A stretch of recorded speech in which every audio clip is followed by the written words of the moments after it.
এই হিন্দুত্ববাদীদের বড় বড় গাটিতে আমার যদি 4-500 গোলাবান দিয়ে দেয় ইনশাআল্লাহ আমি একলাই সাইজ করে থুয়া পড়বো ইনশাআল্লাহ।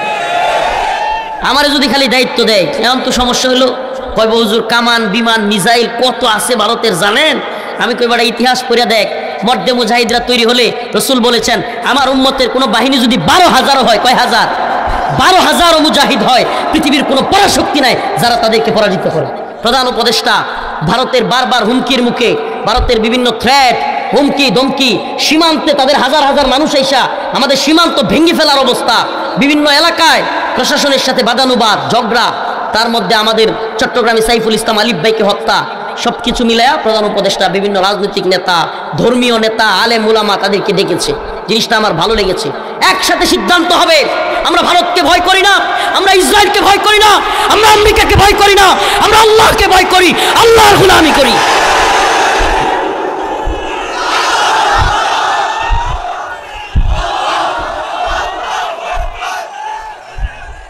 আমরা কাকে ভয় করি বলেন না? কাকে ভয় করি? আমরা ভারতের গোলামি মানি না, আল্লাহর গোলামি মানি। ভারত যতই হুমকি ধমকি দেখ আমরা পরোয়া করি না, একমাত্র আল্লাহকেই পরোয়া করি। হ্যাঁ, মুসলমান মাথা নত করবে তো কার কাছে? শির নত করবে তো কার কাছে? আল্লাহর কাছে ছাড়া এই শির পুরো ভারতের গোলামি করবার জন্য নত হবে না ইনশাআল্লাহ। আমরা জেলে গিয়েছি, রিমান্ডে গিয়েছি, প্রয়োজনে ফাঁসির দড়ি গলায় নিব, তবুও ভারতের গোলামি করবো না ইনশাআল্লাহ।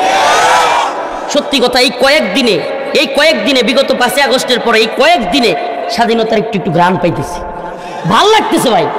সত্যি কথা, এই 3 মাসেও ভালো লাগে নাই। এই কয়েকদিনে ভারতের হুমকি ধমকির বিরুদ্ধে বাংলাদেশের নেতা এবং আলেমদের গর্জন দেখে মনে হইতেছে আমরা একটু স্বাধীন। অন্তত ভারত থেকে, রয়ের কাছ থেকে কিছুটা হলেও আল্লাহ মুক্তি দিচ্ছে। আপনারা কল্পনা করতে পারবেন না, এগুলো সাধারণ মানুষ যারা রাজনীতি সচেতন না, এরা বুঝবে না বিষয়গুলো। বাংলাদেশের আলেম রফিকুল ইসলাম মাদানির ফাইল দেখে এটা কি হইতে পারে? কল্পনা করা যায়? আমার জেলগেটে আমার একটা উকিল বন আছে না, ওই যে উকালতনামা, এইটা সাইন করে আমার ভাই নিয়ে গেছে, কারারক্ষীরা ধরে না এমন করতেছে। তুই কি হয়েছে?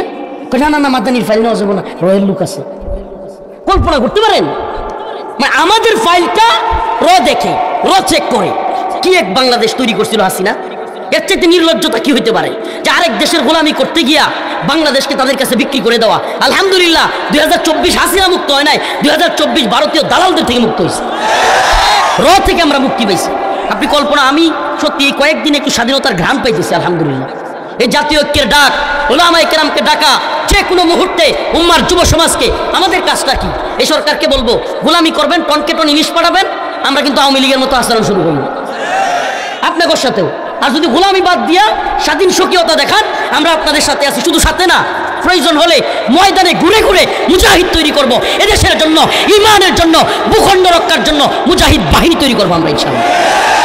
শুধু বাহিনী তৈরি করবো না, আমরা অগ্রণী ভূমিকায় থাকবো।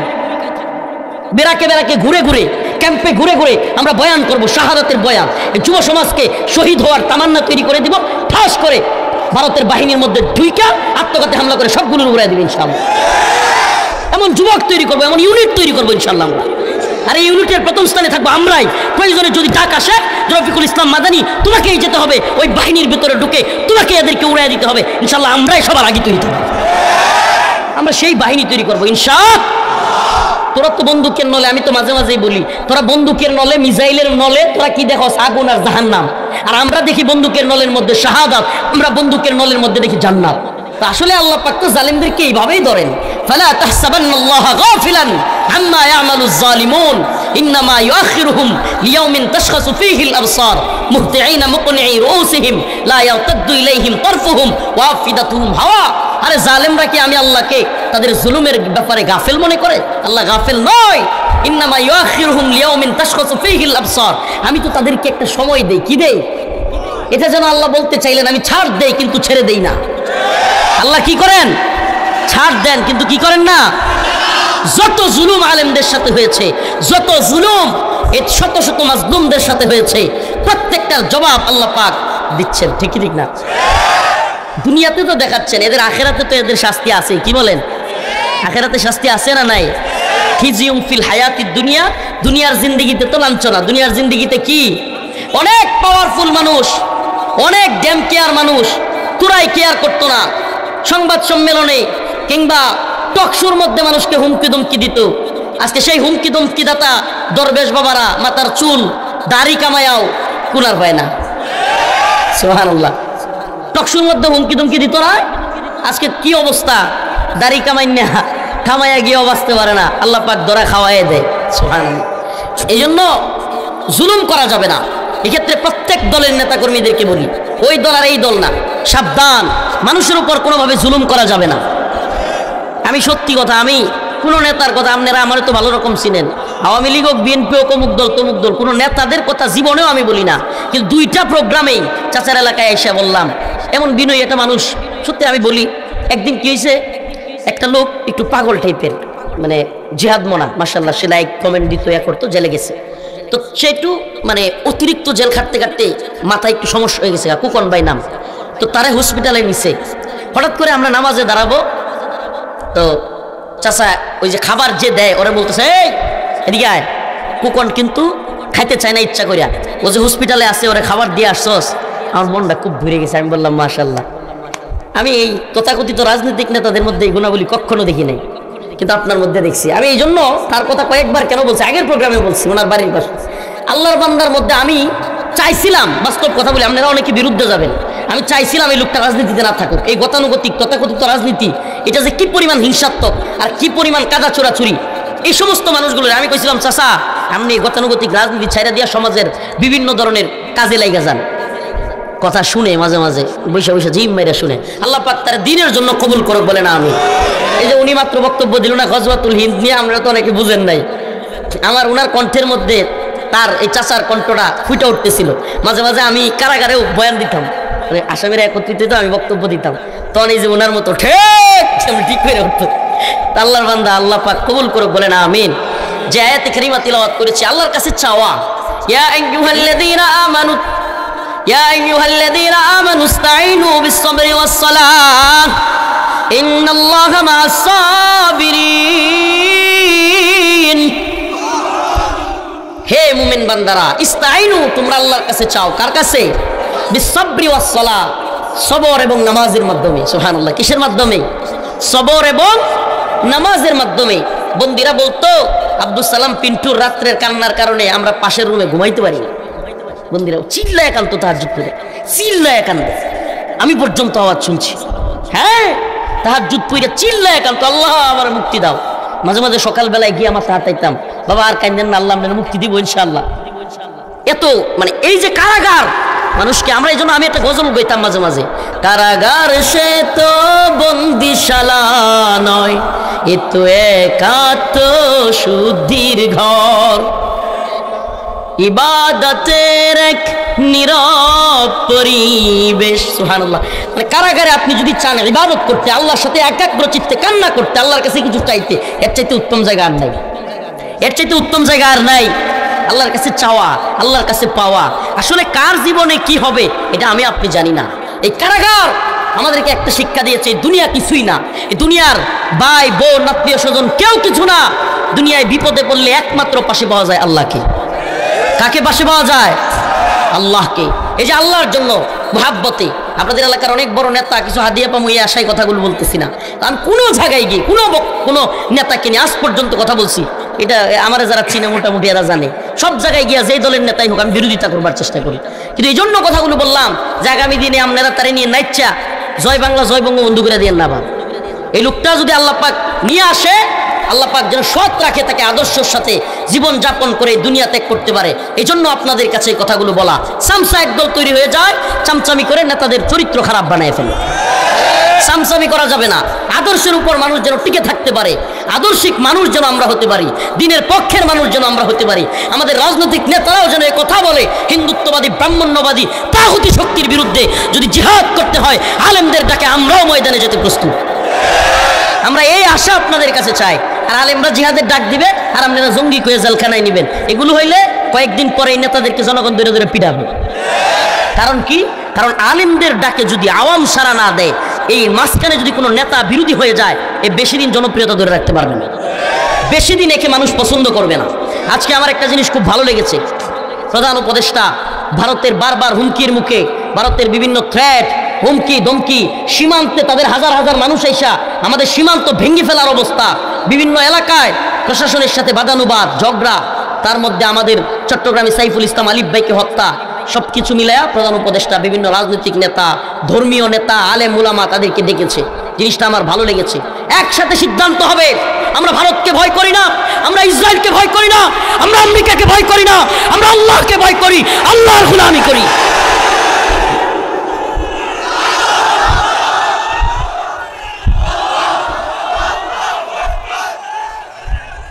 আমরা কাকে ভয় করি বলেন না, কাকে ভয় করি? আমরা ভারতের গোলামি মানি না, আল্লাহর গোলামি মানি। ভারত যতই হুমকি দমকি দেখ আমরা পরোয়া করি না, একমাত্র আল্লাহকেই পরোয়া করি। হ্যাঁ, মুসলমান মাথা নত করবে তো কার কাছে?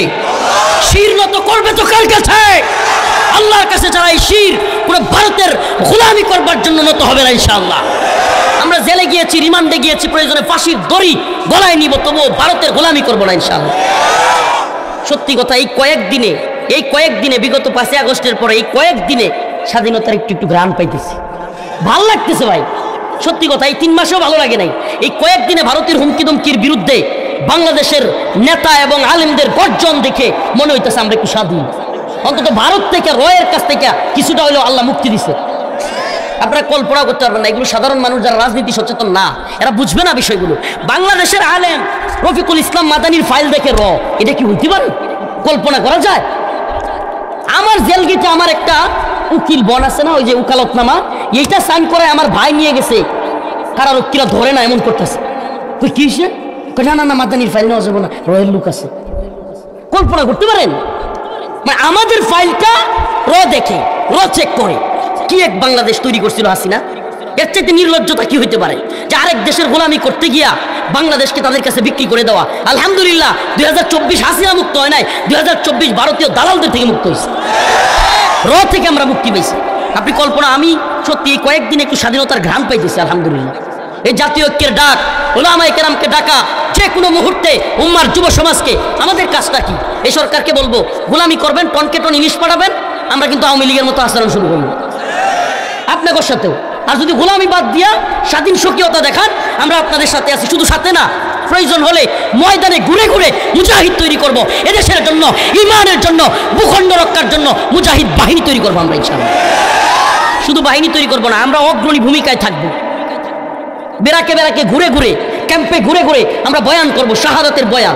যুব সমাজকে শহীদ হওয়ার তামান্না তৈরি করে দিব, ঠাস করে ভারতের বাহিনীর মধ্যে ঢুইকা আত্মঘাতী হামলা করে সবগুলোর উড়াই দিব ইনশাআল্লাহ। এমন যুবক তৈরি করবো, এমন ইউনিট তৈরি করবো ইনশাআল্লাহ আমরা। আর এই ইউনিটের প্রথম স্থানে থাকবো আমরাই।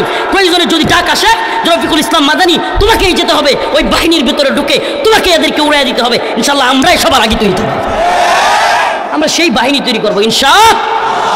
তোরা তো বন্দুকের নলে, আমি তো মাঝে মাঝেই বলি, তোরা বন্দুকের নলে, মিসাইলের নলে তোরা কি দেখো? আগুন আর জাহান্নাম। আর আমরা দেখি বন্দুকের নলের মধ্যে শাহাদাত, আমরা বন্দুকের নলের মধ্যে দেখি জান্নাত। ঠিক কি ঠিক না? তো আমরা চাই কার কাছে? কার কাছে? সুবহানাল্লাহ। একটা কারগুজারি আমি প্রায়ই বলি যে আমার কারাগারের শেষ দিনের ইতিহাস যেদিন বের হই, হায় হায়, গোয়েন্দা সংস্থার এতগুলো ক্লিয়ারেন্স লাগে, সব মামলার জামিনের কাগজ আসার পরেও আমার আম্মা 2 বার বেহুশ হয়েছে, পানি ডালছে 3-4 ঘন্টা করে, যখন হাইকোর্টে মামলার জামিন বাতিল হয়েছে। তারপরে কাগজগুলো চলে গেছে, এখন বের হব, এই মুহূর্তে বলে হুজুর ক্লিয়ারেন্স ছাড়া বাইর হওয়া যাবে না। আমার পেরেশানি মাথার মধ্যে। সুবহানাল্লাহ। সংক্ষিপ্তভাবে বলি, আমি আল্লাহকে ডাকতেছি, আল্লাহ, নামাজ, মাগরিবের নামাজের সময় হয়েছে, নামাজের মধ্যে গিয়ে বলতেছি, আল্লাহ আপনি তো জানেন আমার মায়ের অবস্থা কি, আমার মা কাঁদতে কাঁদতে কি অবস্থা, চোখের পানির কি অবস্থা। আজকে যদি এই মহিলা শুনে গেট থেকে কাপড় চুপড় সহ, কি সহ, মানে প্রায় 3 বছর পরে আমারে বলছে কাপড় চুপড় নিয়ে আসেন, আপনারা বের করে দেওয়া হবে, এই মুহূর্তে কয় ক্লিয়ারেন্স হয়েছে না আবার ভিতরে। হাই হাই, এই অবস্থায় ওই গেটের, মেইন গেটের পাশে একটা ছোট্ট নামাজখানায় গিয়া আল্লাহর কাছে হাত তুলে বলছিলাম, আল্লাহ আপনি ছাড়া তো কেউ নাই, সকল দরজাগুলো বন্ধ হয়ে গেছে, আল্লাহ আপনার দরজা খোলা আছে, আপনি এই দরজাটাতে আমার দিকে একটু তাকান আল্লাহ। আমার মা আজকে যদি শুনে গেট থেকে, আমার গেটের সামনে আমার এই মামা, আমার চাচা, আমার ভাই দাঁড়ায় আছে, আর আমার মা অপেক্ষায় আছে, যদি শুনে গেট থেকে আবার কাপড় চুপড় সহ ভিতরে দিয়ে দিছে, আল্লাহ আমার মাকে হারায় ফেলবো, আল্লাহ না জানি কি হয়ে যায়। সুবহানাল্লাহ। 2 দিকে সালাম ফিরাইতে পারি নাই, আল্লাহর কাছে চাইছি, সালাম ফিরানোর আগে কারারক্ষী কয়, হুজুর আপনার ক্লিয়ারেন্স হয়ে গেছে, চলে আসেন। সুবহানাল্লাহ। আল্লাহর ডাক শুনে এই যে আপনাদের এলাকার সন্তান রাতের চিৎলারি, কাতকান্না, নামাজ, এগুলো আমরা দেখেছি, তার চিৎকার, আল্লাহ পাক তার দোয়া হয়তো কবুল করেছে। যেই মামলা তিনি খাইছিলেন, আশা ছেড়ে দিছিলেন, 21 আগস্ট গ্রেনেড হামলা মামলা, কি ভয়ঙ্কর এক মিথ্যা মামলা দিয়ে দিছে আল্লাহর বান্দাকে। এরপরেও আল্লাহ পাক যে সব পারেন তিনি, সুবহানাল্লাহ, বেকসুর খালাস। সুবহানাল্লাহ কর, বেকসুর খালাস। আমি ওই দিন অনেক খুশি হয়েছি, বিশেষ কয়েকটা কারণে। আমার চাচা আরেক 2-3টা আলেম, মাজলুম আলেম এখানে আছে।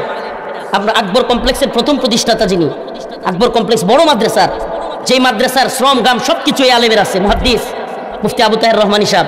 ওই যে আমার সাথে একই আপনার এই হ্যান্ডকাপ করা অবস্থায় ভাইরাল হয়েছিল না একটা ভিডিও, ওই ভিডিওতে আমাদের মুফতি আবু তাহের রহমানী সাহেব হুজুর আছেন।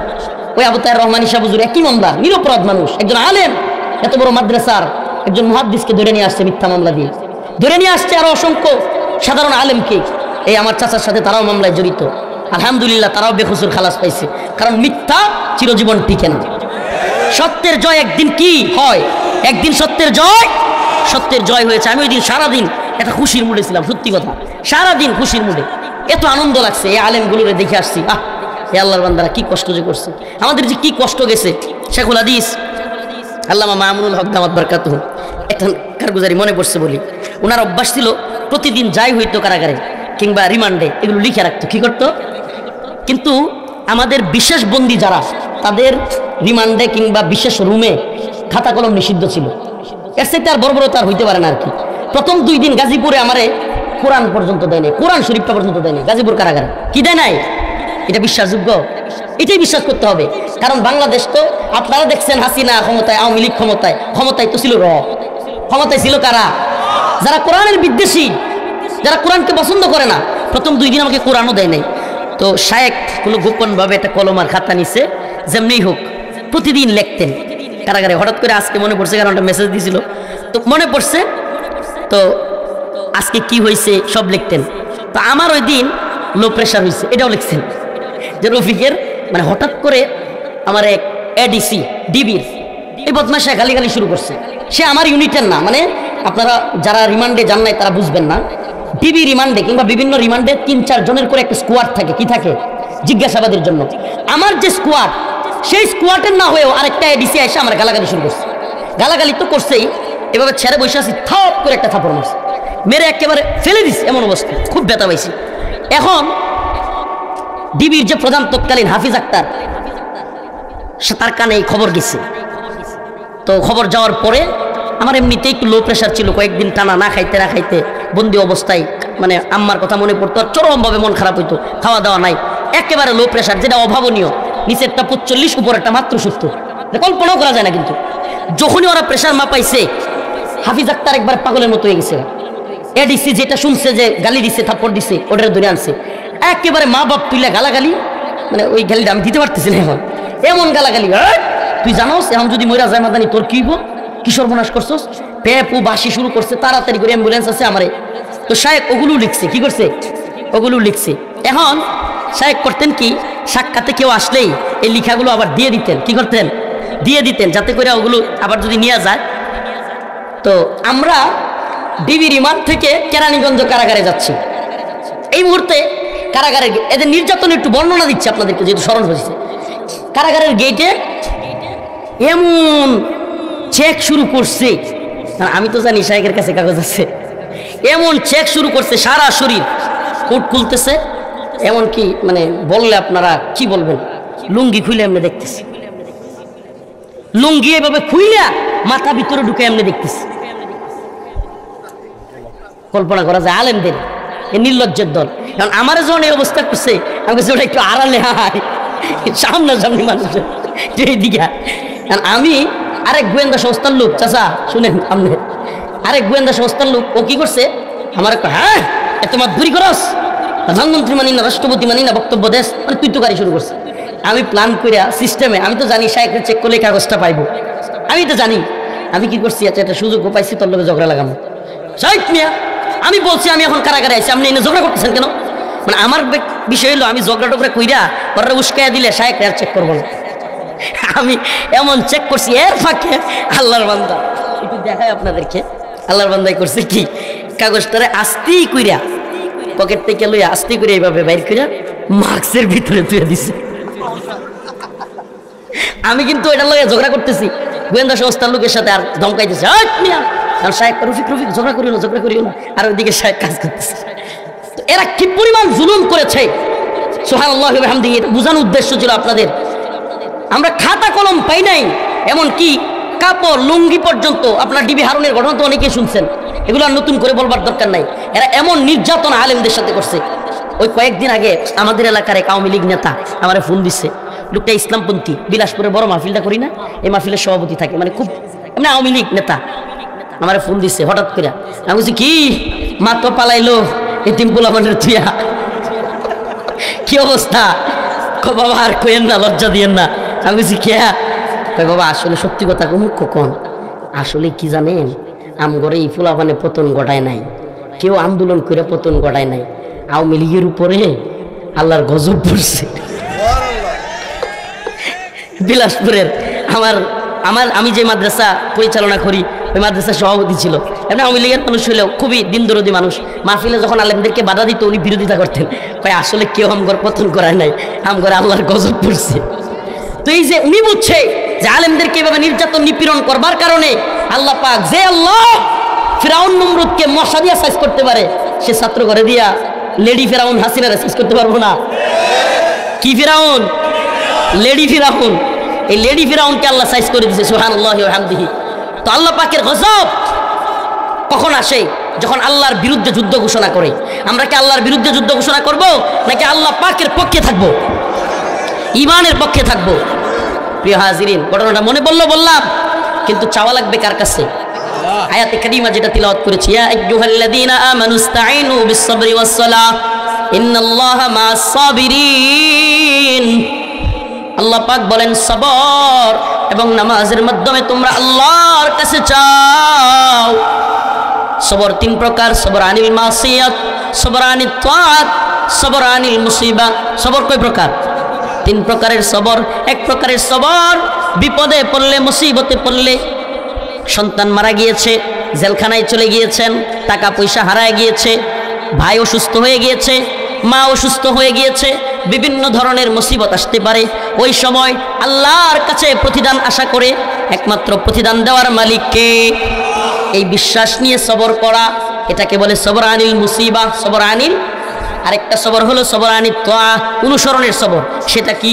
কোরআন যা বলেছে, সুন্নাহ যা বলেছে, আমার ইচ্ছা হোক অনিচ্ছায় হোক, রাইসুল মুফাসসিরিন আব্দুল্লাহ ইবনে আব্বাস বলেন, ইচ্ছায় অনিচ্ছায় আল্লাহ পাকের প্রতিদানের আশা করে যেই ব্যক্তি নিজের মধ্যে বিভিন্ন বালা মুসিবতে কিংবা কোরআন সুন্নাহর কথা শুনে ইচ্ছায় অনিচ্ছায় গুনাহকে পরিত্যাগ করে, সেই হলো সবচাইতে উত্তম সবরকারী। উত্তম সবরকারী হইতে চান তো ইনশাআল্লাহ? হাদিসের মধ্যে আসছে, একদল লোক তখনও জান্নাতের এলান হয় নাই, হিসাব নিকাশ শেষ হয় নাই, জান্নাতের দিকে যাওয়া শুরু করবে। একদল লোক, জান্নাতের ফেরেশতা আটকাবে, এই তোমরা কই যাও?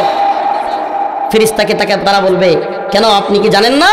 আল্লাহ বলছে ইন্নামা ইউওয়াফাস সাবিরুনা আজরাহুম বিগাইরি হিসাব। আল্লাহ নিজে বলছেন সবরকারীদের জন্য বিনা হিসাবে আল্লাহর প্রতিদান রয়েছে। সবরকারীদের জন্য আল্লাহর পক্ষ থেকে প্রতিদান কিভাবে আছে? হিসাব ছাড়া। তো আমরা তো সবরকারী ছিলাম, ইচ্ছায় অনিচ্ছায় গুনাহ করতে মন চাইলেও গুনাহ করি নাই, কোরআন সুন্নাহর কথা মেনেছি।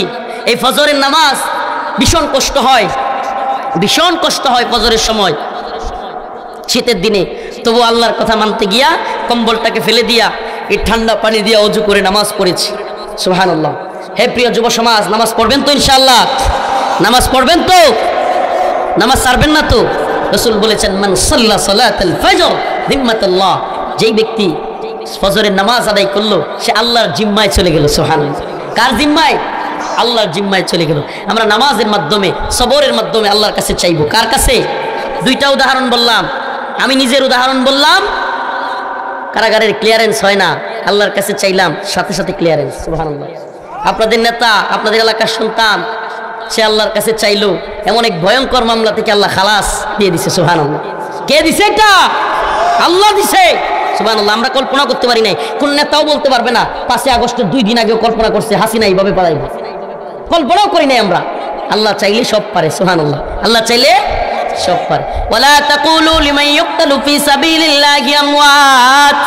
এরপরে আল্লাহ যেটা বলতেছেন, সবর এবং নামাজের বয়ানের পরে আল্লাহ বলেন ওয়ালা তাকুলু, তোমরা মৃত বলিও না। এই ওয়াজটা আমি সব জায়গায় করার চেষ্টা করতেছি এই উম্মাকে শাহাদাতের তামান্না অন্তরে ধরায়া দেওয়ার জন্য।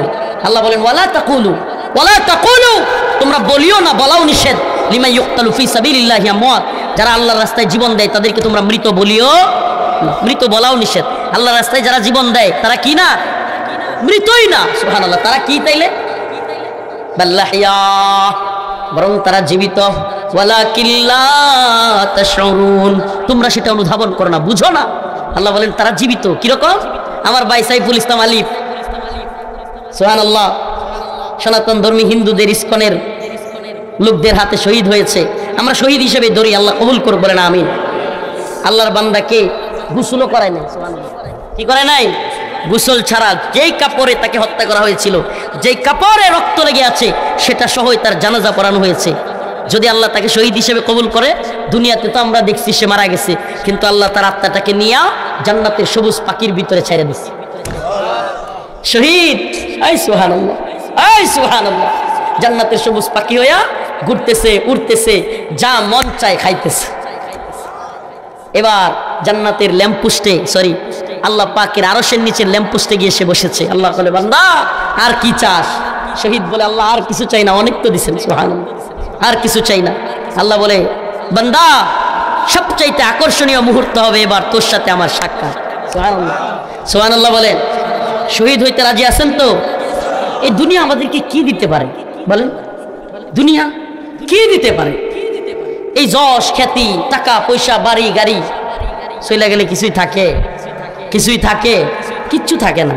কত মানুষই তো চলে গেল, আমার আপনার আপনজন চলে গেল, আমরাও চলে যাব, আমরাও চলে যাব, কিন্তু দ্বীনের জন্য কিছু করে যাব ইনশাআল্লাহ। আমার এই জিন্দেগি হিসাব করি, আসেন হিসাব করি, কয় বছর ঘুমাইলাম, কয় বছর খালি খাইলাম, কয় বছর খেলাধুলা করলাম, আর কয় বছর দিন প্রতিষ্ঠার জন্য কাজ করলাম। বছর তো হইতো না, মাস হইতো না, ঘন্টা হয় কিনা। দিন প্রতিষ্ঠার জন্য কাজ কি আমরা করি? এটা কথাও তো বলি না। আসুন না এই উম্মার মধ্যে জাগরণ তৈরি করি। আর নয় তন্ত্রমন্ত্রের ধ্বজাধারীদের শাসন, আমরা চাই কোরআনের শাসন। আমরা কি চাই? আমরা কোরআনী শাসন চাই। ইম্মা শরিয়াহ ওয়া ইম্মা শাহাদা, হয়তো শরীয়ত নয়তো শাহাদাত। আসেন সবাই একে অপরকে এই কথা বুঝায়, কোরআন সুন্নাহর শাসন ছাড়া শান্তি, মুক্তি, কামিয়াবি আসবে না। শান্তি, মুক্তি, কামিয়াবির পথ কোরআনের পথ নাকি তন্ত্রমন্ত্রের পথ? হ্যাঁ, তন্ত্রমন্ত্রের পথে শান্তি, মুক্তি, কামিয়াবি নাই। একমাত্র পথ যেটা শান্তি, মুক্তি, কামিয়াবির, সেটা হলো কোরআনের পথ। এসে কোরআনের পথে সবাইকে দাওয়াত দিলাম। বোয়াপুরের মুসলমান, শরীরটা খুবই অসুস্থ, কিন্তু এই যে প্রোগ্রামে আসলে জুসে, বিশেষ করে হিন্দুত্ববাদীদের আস্ফালন দেখে শরীর আর অসুস্থ থাকে না। হিন্দুত্ববাদীদের এই আস্ফালন দেখলে মনে হয় এখনই তৈরি হয়ে যায়। আল্লাহর এই বান্দাদেরকে নিয়া, মুজাহিদদেরকে নিয়া, আমার তো সত্যি কথা কই, এই হিন্দুত্ববাদীদের বড় বড় ঘাটিতে আমার যদি 4-500 গোলাবান দিয়ে দেয় ইনশাল্লাহ, আমি একলাই সাইজ করে থয়ে আসবো ইনশাল্লাহ। আমার যদি খালি দায়িত্ব দেয়। এমন তো সমস্যা হলো, কয় হুজুর কামান, বিমান, মিসাইল কত আছে ভারতের জানেন? আমি কইবার ইতিহাস পড়ে দেখ, মর্দে মুজাহিদরা তৈরি হলে রসুল বলেছেন আমার উম্মতের কোনো বাহিনী যদি 12,000 হয়, কয় হাজার? 12,000 মুজাহিদ হয়, পৃথিবীর কোনো পরাশক্তি নাই যারা তাদেরকে পরাজিত করে। আমরা ভয় পাই না, আমরা 12,000 হলেই যথেষ্ট। আর আমরা ভাড়া কি 12 কোটির উপরে। আল্লাহ রসুল কয় মুহাম্মদ আরবির 2 ঠোঁটের মাঝখান দিয়া জীবনে কোনোদিন মিথ্যা বের হয় না। সুবহানাল্লাহ, বের হইছে? মুহাম্মদ আরবি সাল্লাল্লাহু আলাইহি ওয়াসাল্লাম বলেছেন আমার উম্মতের 12,000 মুজাহিদ যদি হয়, বিইذনিল্লাহ, আল্লাহর উপর ভরসা করে, তারা কখনো পরাজিত হবে না। কাম মিন ফিয়াতিন কালিলা গালাবাত ফিয়াতান কাসীরাতান বিইذনিল্লাহ। সুবহানাল্লাহ। এজন্য আমরা কাউকে পরোয়া করি না, কাউকে ভয় করি না। করি কাকে? এটা ইমানি তাকত মিয়া। আমাদের মিসাইল কম, বিমান কম, কামান কম, ড্রোন কম, বন্দুক কম, গুলিও কম, অস্ত্র ভারতের বেশি হইতে পারে, কিন্তু একটা অস্ত্র আমাদের ওদের চাইতে 1000 গুণ উত্তম, সেটা হলো ইমানের অস্ত্র। কিসের অস্ত্র? যে অস্ত্র এই শিক্ষা দেয় যে পৃথিবীর কোনো শক্তির কাছে মাথা নত করা যাবে। ওরা তো বাসে হইলো খাওয়ানোর লেগিয়া, ওরা বাসে গিলে গিয়া খাওয়ানোর লেগিয়া, বুক করার লেগিয়া, আর আমরা বাইচে থাকি দিনের পক্ষে শহীদ হওয়ার জন্য। এই দোয়া করে আল্লাহর কাছে, আল্লাহুম্মা রযুকনা শাহাদাতান ফি সাবিলিক, আল্লাহ আমাদেরকে শাহাদাতের পথে শহীদের রাস্তায় মৃত্যুবরণ করার তৌফিক দান করো। সবাই বলেন আমিন। দোয়া করবেন আর তৈরি থাকবেন না মুসলমান। বারবার বলে যাচ্ছি, কেন জানি সাইফুল ইসলাম আলিফ ভাইয়ের এই শাহাদাতের পরে খালি টাঙ্গাইলেই প্রোগ্রাম বেশি পড়তেছে। তো আপনাদের কি তৈরি করি মুসলমান। গতকালকে ওইদিকে কিশোরগঞ্জেও তৈরি করে আসলাম।